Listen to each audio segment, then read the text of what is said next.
Students, हम लोग प्रश्नावली 7.2 के सवालों को सॉल्व करने चलिए हम लोग क्वेश्चन पर चलते हैं। और जो भी हमारा कॉन्सेप्ट है हम लोग क्वेश्चन के माध्यम से कॉन्सेप्ट को सीखेंगे। स्टूडेंट चलिए हम लोग पढ़ते हैं। क्वेश्चन नंबर 1 को देखिए, इसमें क्या कहा जा रहा है। कहा जा रहा है सेल के दौरान एक दुकान सभी वस्तुओं के अंकित मूल्य पर 10% बट्टा देती है। रुपया 1450 अंकित मूल्य वाला एक जीन्स और 2 कमीजें जिनमें से प्रत्येक अंकित मूल्य रुपया 850 है को खरीदने के लिए किसी ग्राहक को कितना भुगतान करना पड़ेगा। तो स्टूडेंट, क्वेश्चन में हमसे कहा जा रहा है कि कोई दुकान है जो सभी वस्तुओं पर क्या दे रही, बट्टा दे रही। बट्टे का मतलब होता है छूट। जैसे जब आप लोग मार्केट में जाते हैं तो आप लोग कपड़े वगैरह खरीदते हैं तो उसमें देखते होंगे कि जो दुकानदार होता है वो अपने प्रोडक्ट को अधिक से अधिक बेचने के लिए ग्राहकों को कुछ डिस्काउंट देता है, कुछ छूट देता है। ये जो छूट होता है ना, ये बट्टा होता है। ठीक है। अब आप लोग बट्टे का मतलब समझते हैं। जैसे आप समझिए कि आप किसी दुकान में गए, आपने देखा कोई सामान जिसकी जो कीमत है वो 100 रुपये है। ठीक है। सामान की कीमत कितना है, 100 रुपये है। अब दुकानदार ने कहा कि भाई ये जो सामान है, जब आप इसे खरीदोगे इस पर आपको 25% बट्टा मिलेगा। सामान का अंकित मूल्य क्या है, सामान पर कितना प्राइस अंकित है, 100 रुपये। और ये जो 25% का आपको डिस्काउंट दिया जा रहा है, तो ये सामान आपको कितने का मिलेगा, बताइए कितने का मिलेगा। आपको इस सामान को खरीदने के लिए कितना रुपया देना पड़ेगा। तो 100 का 25%, भाई 100 रुपये पर 25 की छूट मिल रही है, तो 100 का जब 25% निकालोगे तो आपको 25 रुपये मिलेगा। ठीक है। तो 100 पर 25 रुपये की छूट मिल रही है, तो आपको ये जो सामान है इस सामान को खरीदने के लिए कितना रुपया देना पड़ेगा।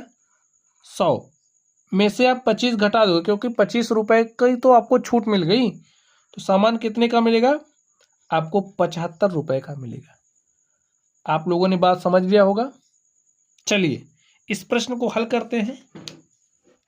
अब आप लोग ध्यान से देखिए। अब जो सेल है, सेल के दौरान सभी वस्तुओं पर क्या है, अंकित मूल्य पर बट्टा दिया जा रहा है, 10% बट्टा दिया जा रहा है। आप ध्यान से देखिए, 1450 अंकित मूल्य वाला एक जीन्स है और 850 रुपए वाली 2 कमीजें हैं। और जो दुकानदार, जो ग्राहक है, उसको कितना भुगतान करना पड़ेगा, लिखिए। डायरेक्टली लिख दे रहे हैं, ग्राहक को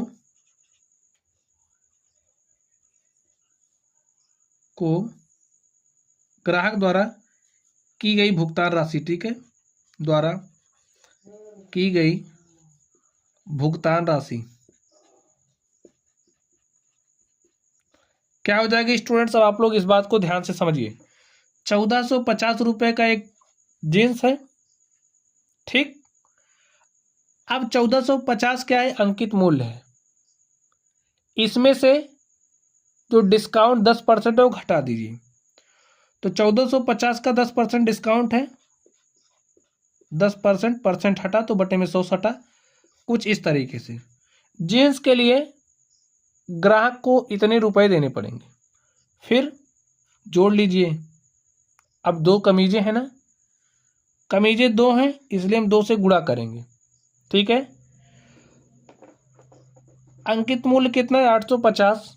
850 में से जो बट्टा है बट्टे को घटा दीजिए। 850 रुपये के अंकित मूल्य पर 10% का बट्टा दिया जा रहा है।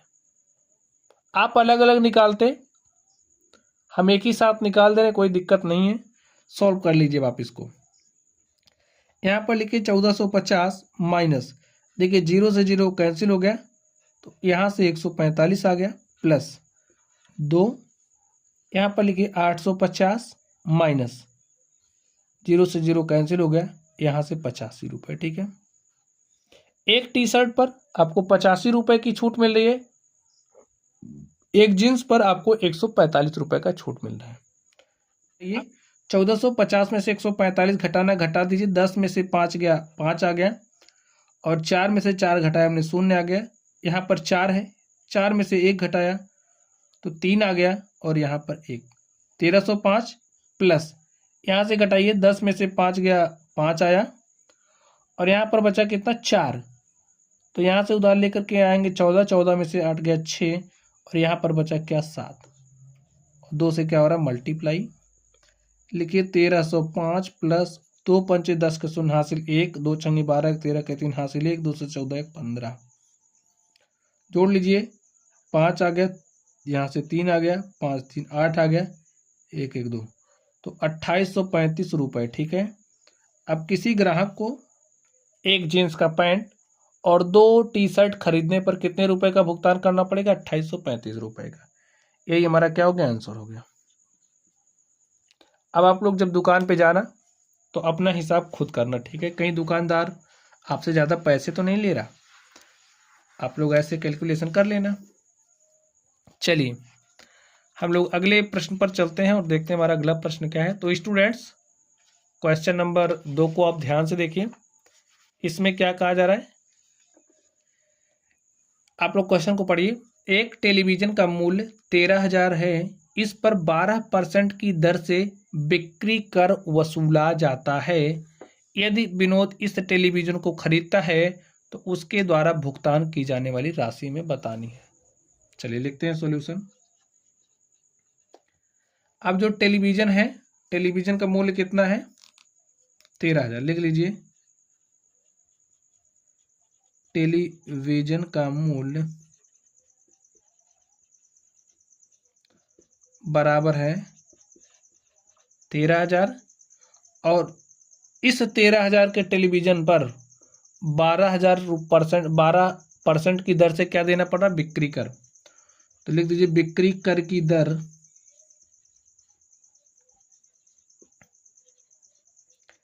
क्या है? 12% है। समझ में आएंगी? लिखिए विनोद द्वारा की जाने वाली भुगतान राशि,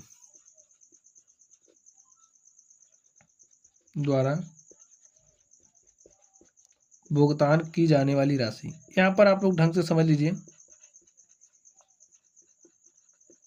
देखिए अब विनोद ने 13,000 का टीवी लिया तो इसे तो 13,000 रुपया देना ही पड़ेगा, प्लस में क्या देना पड़ेगा? बिक्री कर, और बिक्री कर की दर क्या है? 12%। तो ये जो 13,000 है ना, इसी 13,000 पर 12% की दर से बिक्री कर भी देना पड़ेगा। सॉल्व कर लीजिए, देखिए 2 जीरो से 2 जीरो कट गया, तो यहाँ पर हो जाएगा 13,000 प्लस 12 शून्य शून्य, 12 3 36 के 6 हासिल 3, 12 के 12 3 15। देखिए 13,000 तो दे ही रहा है, 1560 रुपये बिक्री कर भी देगा, तो कितना हो जाएगा? 13 14,560 रुपये। यही हमारा स्टूडेंट क्या हो गया? आंसर हो गया। तो आपने समझ लिया बिक्री कर किस पर लगता है? जिस पर आपने सामान खरीदा है। चलिए जो बिक्री मूल्य होता है उसी पर बिक्री कर लगता है। चलिए अब हम लोग अगले प्रश्न पर चलते हैं और देखते हैं हमारा अगला प्रश्न क्या है।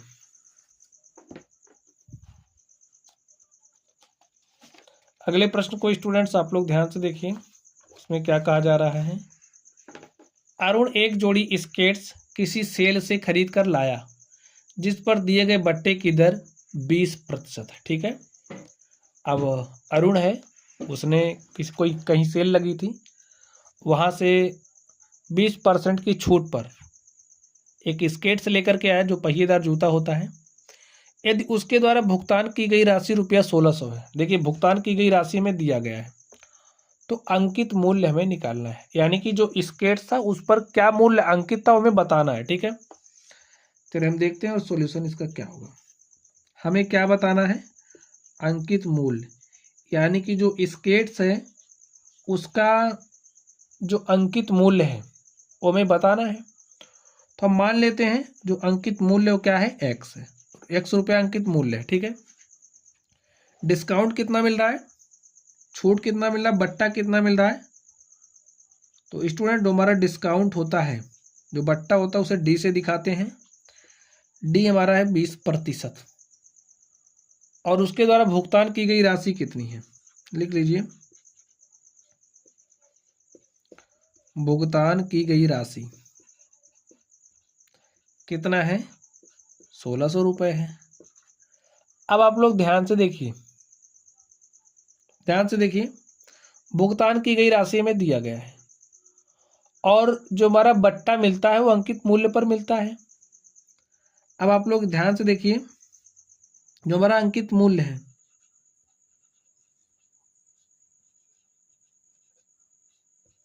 अंकित मूल्य आपको कब मिलेगा? ठीक है, बताइए कब मिलेगा?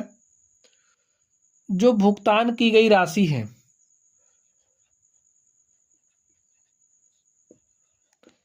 की गई राशि और प्लस में अगर आप डिस्काउंट को जोड़ दो तो देखिए 20% डिस्काउंट मिल रहा है। और आपको पता होना चाहिए जो डिस्काउंट हमें मिलता है वो हमेशा अंकित मूल्य पर मिल रहा है। ठीक है, मिलता है।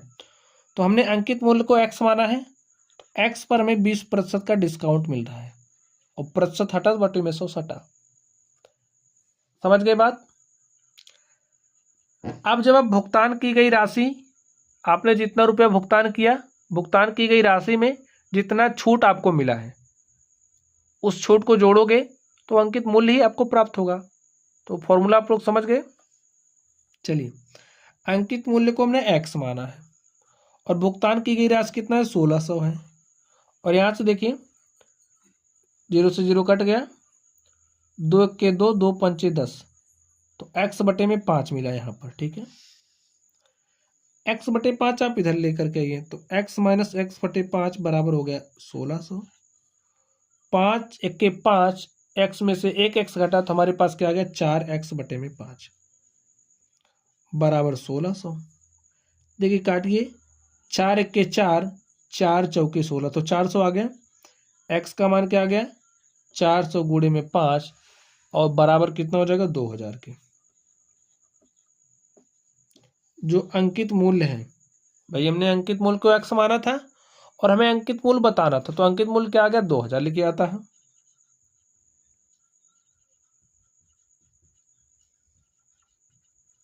अंकित मूल्य बराबर 2000 रुपया है। तो स्टूडेंट्स इस तरीके से आप लोग प्रश्न को सॉल्व कर सकते हैं। कोई कॉन्सेप्ट आप लोग कॉन्सेप्ट याद रखिए, कोई सूत्र तो याद करने की जरूरत नहीं है, कॉन्सेप्ट आप लोग याद रखिए। तो हमारा अंकित मूल्य होता है उसी पर हमें बट्टा मिलता है। ठीक है, जो एमआरपी होता है उस पर हमें बट्टा मिलता है। चलिए, अब हम लोग अगले प्रश्न पर चलते हैं और देखते हैं हमारा अगला प्रश्न क्या है। तो स्टूडेंट्स आप लोग क्वेश्चन नंबर 4 को ध्यान से देखिए, इसमें क्या कहा जा रहा है। इसमें कहा जा रहा है मैंने एक हेयर ड्रेसर 8% वैट सहित 5400 में खरीदा। वैट का मतलब होता है वैल्यू एडेड टैक्स। जैसे जब आप सामान खरीदते हैं तो जितने में आपने सामान खरीदा, जो जिसमें जो बिक्री, जैसे आपने सामान खरीद लिया जितने पैसे में खरीदा उसी पर वैट लगता है, वैल्यू एडेड टैक्स उसी पर लगता है। तो 8% वैट सहित रुपया 5400 में खरीदा। वैट को जोड़ने से पहले का उसका मूल्य बताइए। ठीक है, वैट को जोड़ने से पहले उसका मूल्य हमें बताना है। तो चलिए हम लोग बताते हैं। तो चलिए मान लेते हैं, सॉल्यूशन लिखिए। माना वैट जोड़ने से पहले, वैट वैल्यू एडेड टैक्स। ठीक है, तो माना वैट जोड़ने से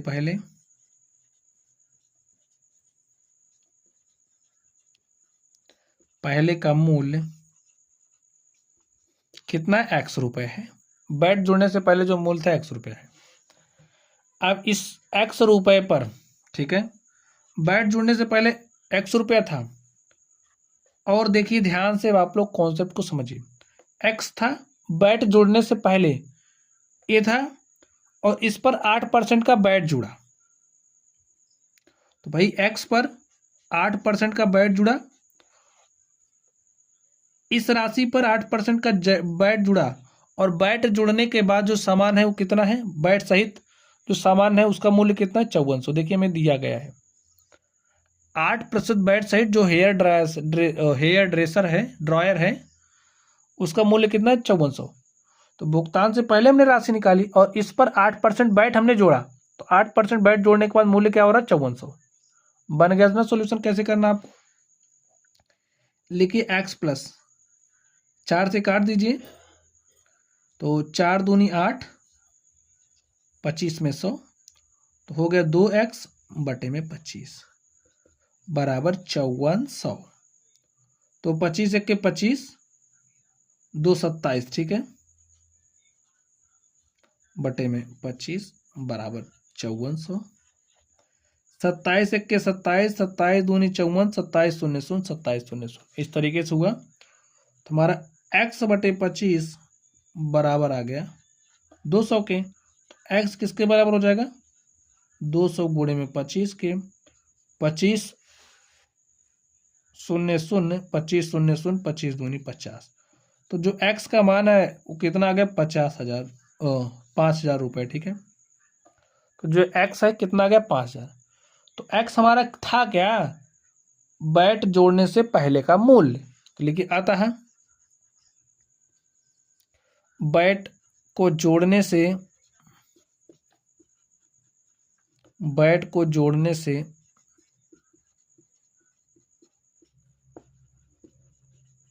पहले का मूल्य क्या था इसके? x का 5,000 रुपया, ठीक है। जो हेयर ड्रायर है उसका मूल्य क्या था? 5,000। चलिए अब हम लोग अगले नंबर पर चलते हैं और देखते हैं अगले नंबर का सॉल्यूशन क्या होगा। तो स्टूडेंट्स अगले नंबर को आप लोग ध्यान से देखिए, क्या कहा जा रहा है उसमें। कोई वस्तु 18% जीएसटी सम्मिलित करने के बाद रुपया 1239 में खरीदी गई। जीएसटी जोड़ने से पहले का उस वस्तु का मूल्य ज्ञात कीजिए, ठीक है। जीएसटी जोड़ने से पहले उस वस्तु का मूल्य निकालना है। तो उसी को मान लीजिए x, माना जीएसटी जोड़ने से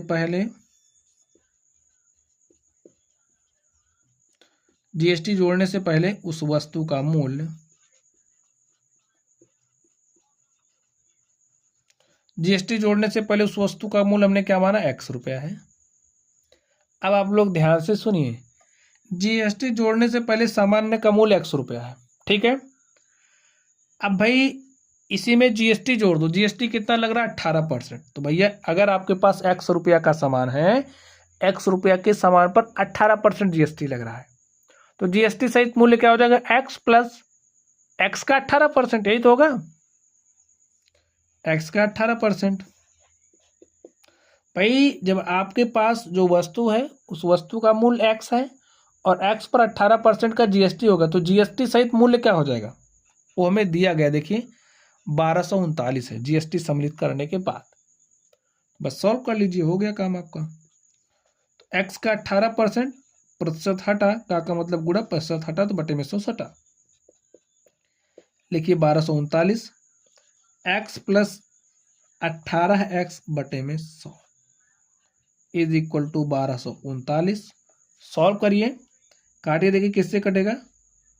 हमने 2 से काटा तो 2 9 18 और 2 50 में 100, ठीक है। तो आगे देखिए x प्लस 9x अपॉन में 50 इज इक्वल टू 1239। समझ गए?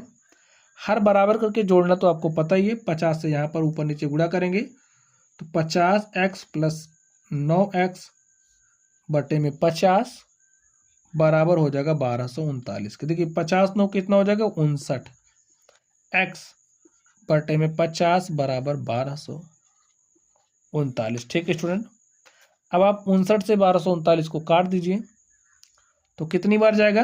काटिए, 59 दूनी 50, 59 दूनी 118, ठीक है। तो 2 बार गया 118, 5 23, ठीक है। 59 1 के 59, ठीक है। तो हमारे पास यहाँ पर क्या बचा? x बटे में 50 बराबर 21। x बराबर 50 गुणे में 21, सॉल्व कर लीजिए। 21 शून्य शून्य, 21 पंचे 105, 1050 रुपये, ठीक है। तो जीएसटी जोड़ने से पहले उस वस्तु का मूल्य x था, x का मान आ गया 1050। तो लिखिए अतः उस वस्तु का मूल्य जीएसटी जोड़ने से पहले 1050 रुपया था।